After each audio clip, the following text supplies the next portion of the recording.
বাড়িটা মোডল বাড়ি নামে পরিচিত। পদ্মজার দাদার নাম ছিল মিয়াফর মোডল। তিনি গ্রামের একজন সম্মানিত লোক ছিলেন। ৬ কাঠা জমির উপর টিনের বিশাল বড় বাড়ি বানিয়েছিলেন ৪ ছেলের জন্য।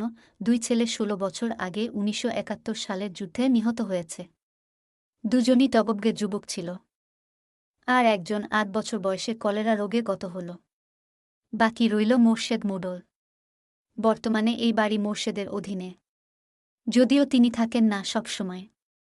পুরো বাড়ির চারপাশ জুড়ে গাছগাছালি, বাড়ির পিছনে নদী। রাত ৯টা বাজলেই পরিবেশ নিশুতি রাতের রূপ ধারণ করে। রাতের এই নির্জন প্রান্তর ঝিঝি পোকার ডাকে ছেয়ে গেছে।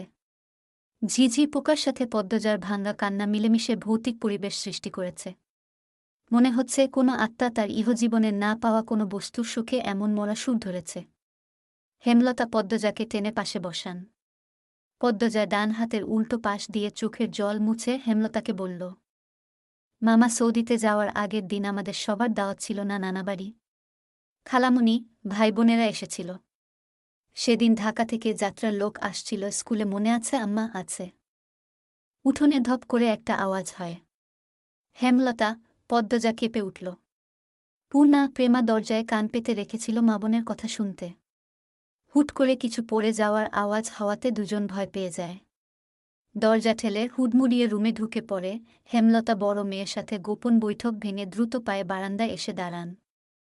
উঠানে বিদ্যুৎ নেই। হারিকেন জ্বালান। পিছনে ৩ মেয়ে এসে দাঁড়িয়েছে। একজন মায়ের ৩ মেয়ে নিয়ে একা এত বড় বাড়িতে বাস করাও যুদ্ধ বটে। হেমলতা গলা উঁচিয়ে প্রশ্ন করলেন, কে? কে ওখানে? আমি। চিরপরিচিত এই কণ্ঠ চিনতে হেমলতার বিড়ম্বনা হল না। তিনি ব্যস্ত পায়ে উঠোনে নেমে আসেন। গেটের পাশে মোর্শেদ মোডল পড়ে রয়েছেন। গায়ে চাদর। হাপড়ের মতো বুক উঠানামা করছে তার, যেন দম ফুরিয়ে যাচ্ছে।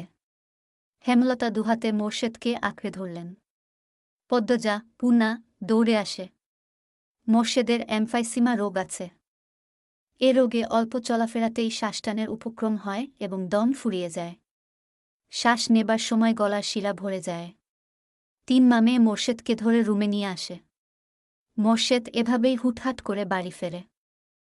কখনো কাকডাকা ভোরে, কখনো নিশুতি রাতে, বা কখনো কাঠফাটা রোদে। মোর্শেদ মোডলের এমফাইসিমা রোগটা ধরা পড়ে ৭ বছর আগে। মোর্শেদের অ্যাজমা ছিল, আবার ধূমপানে খুবই আসক্ত ছিলেন। ফলে ফুসফুসের এই রোগটি খুব দ্রুত আক্রমণ করে বসে। মোর্শেদ খানিকটা সুস্থ হয়ে রাত ১টার দিকে ঘুমালেন। পূর্ণা, প্রেমা রুমে গিয়ে শুয়ে পড়েছে।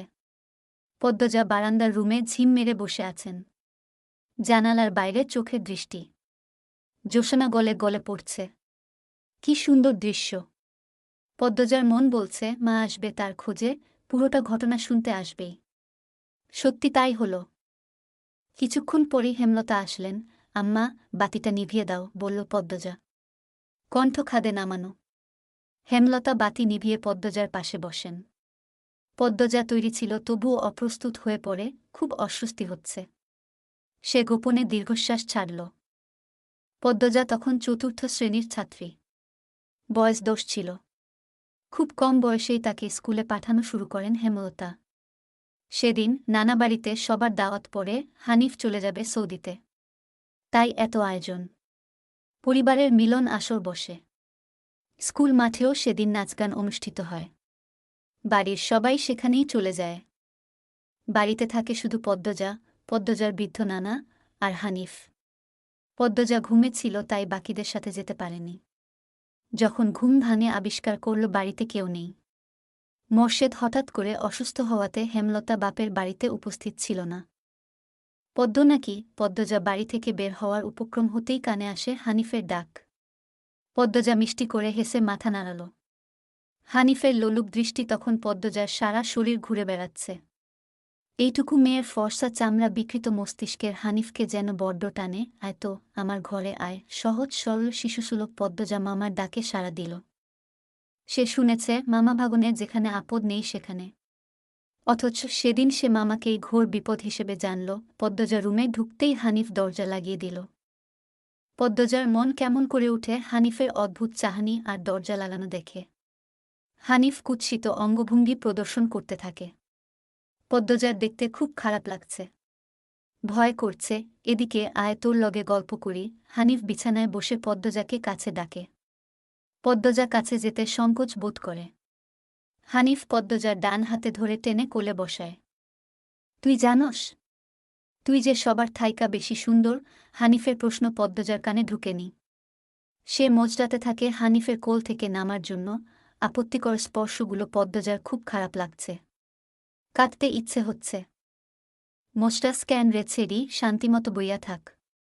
মামা মেলা থাইকা সাজনের জিনিস কিনে না দিমু। হানিফ শক্ত করে দুহাতে ধরে রেখেছে পদ্মজাকে।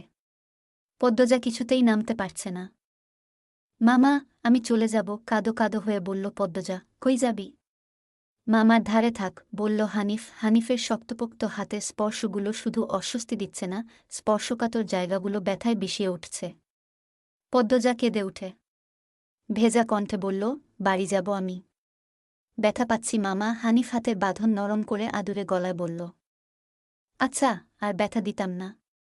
কান্দিস না। পদ্মজা চট করে কোল থেকে নেমে পড়ে। হানিফকে তার আজরাইল মনে হচ্ছে। মায়ের কাছে সে আজরাইলের অনেক গল্প শুনেছে। আজরাইল যখন জান নিতে আসবে তখন শরীরে খুব কষ্ট অনুভব হবে। এই মুহূর্তে যেন ঠিক তেমনই অনুভূতি হল। তাহলে তার হানিফ মামাই আজরাইল। পদ্মজা দরজা খুলতে পারবে না, তাই হানিফকে ভীতিকণ্ঠে অনুরোধ করল, মামা দরজা খুলে দাও। কেন? আমি তোরে যাইতে কইছি। হানিফের কর্কশ কণ্ঠের ধমকে পদ্মজা ভয়ে কেঁপে উঠল। তার চোখ বেয়ে জল পড়তে থাকে। হানিফ পদ্মজাকে জোর করে কোলে তুলে নেয়।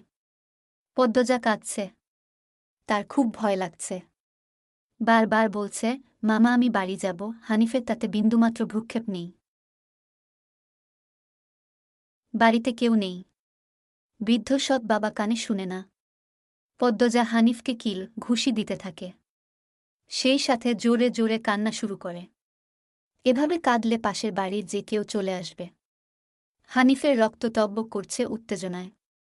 সে দ্রুত ওড়না দিয়ে পদ্মজার মুখ হাত পা বেঁধে ফেলল। পদ্মজার দু চোখের পানি হানিফের চোখে লাগেনি। হানিফ ভীষণ আনন্দ পাচ্ছে, পৈশাচিক আনন্দ পাচ্ছে। সে সিগারেট জ্বালায়। খুব আনন্দ হলে তার সিগারেট টানতে ইচ্ছে হয়। সিগারেট টানতে গিয়ে মাথায় আসে নৃশংস ইচ্ছে। নাক মুখ দিয়ে ধোঁয়া উড়িয়ে সিগারেট 2 আঙ্গুলের মাঝে রেখে পদ্মজার বাম পায়ের তালুতে চাপ দিয়ে ধরে রাখে। পদ্মজা হাউমাউ করে কেঁদে উঠল। হেমলতা দুহাতে শক্ত করে মেয়েকে বুকের সাথে জড়িয়ে ধরেন। পদ্মজা কাঁদতে কাঁদতে বলল, আম্মা, তখন আমার খুব কষ্ট হচ্ছিল। আমার দমটা বেরিয়ে যাচ্ছে মনে হচ্ছিল। আমি তোমাকে খুব দেখছি আম্মা, তুমি আসোনি। পদ্মজার কথাগুলো হেমলতার বুক রক্তাক্ত করে দেয়। এ যেন 1971 সালের পাকিস্তানিদের নৃশংসতা। নিজের চোখে তিনি দেখেছেন পাকিস্তানিদের নিষ্ঠুরতা। হানিফ আর তার দেখা অত্যাচারী পাকিস্তানিদের মধ্যে কোনো তফাত নেই। হেমলতা নির্বাক, বাকরুদ্ধ, শুধু অনুভব হচ্ছে তার বুকে পড়ে আদরের পদ্মজা হাউমাউ করে কাঁদছে। সর্বাঙ্গ যেন কাঁপছে। হানিফকে ক্ষতবিক্ষত করে দিতে হাত নিষ্পিস করছে। সেদিন একটুর জন্য পদ্মজা ধর্ষণ হয়নি। বাড়িতে সবাই ফিরে এসেছিল। পদ্মজা পোড়ার স্থানের যন্ত্রণা সহ্য করতে না পেরে অচেতন হয়। বাকিটুকু আর পদ্মজাকে বলতে হয়নি, হেমলতা জানেন। পদ্মজার গা কাঁপিয়ে জ্বর আসে। 21 দিন বিছানায় ছিল। ততদিনে হানিফ দেশ ছেড়ে চলে যায়। পদ্মজা ভয়ে লজ্জায় ঘটনাটি কাউকে বলেনি। পায়ের পোড়া দাগ দেখে যখন হেমলতা প্রশ্ন করেছিল পা এমনভাবে পুড়ল কি করে, পদ্মজা সহজভাবে জবাব দিয়েছিল, চুলার কাছে গিয়েছিলাম। চুলার লাকড়ির আগায় পা লাগছিল, কথাটা পদ্মজা সাজিয়েই রেখেছিল। সাথে অনেক যুক্তি, তাই মিথ্যে বলতে একটুও কাঁপেনি। পুরো ঘটনাটা পদ্মজার বুকে তাজা হয়ে আছে। এই 6 বছরে লুকিয়ে কতবার কেঁদেছে সে। সবসময় চুপ করে কোথাও বসে থেকেছে। হেমলতা মেয়ের নিশ্চুপতা দেখে মাথা ঘামাননি। কারণ পদ্মজা ছোট থেকেই চুপচাপ ছিল।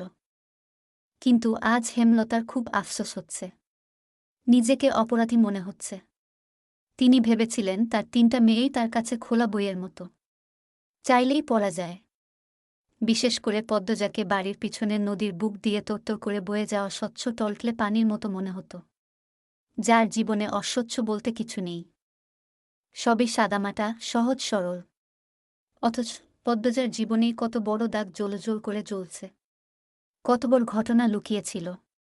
মেয়েরা কথা লুকিয়ে রাখার সীমাহীন ক্ষমতা নিয়ে জন্মায়। কথাটি নিজের মেয়েদের ক্ষেত্রে মাথায় আসেনি। পদ্মজা শান্ত হলে হেমলতা বললেন, পাটা দেখি। পদ্মজা বা পা বিছানায় তুলল। হেমলতা পদ্মজার পা কোলে নিয়ে পোড়া দাগটা দেখেন মনোযোগ দিয়ে, রক্ত টগবগ করে ওঠে।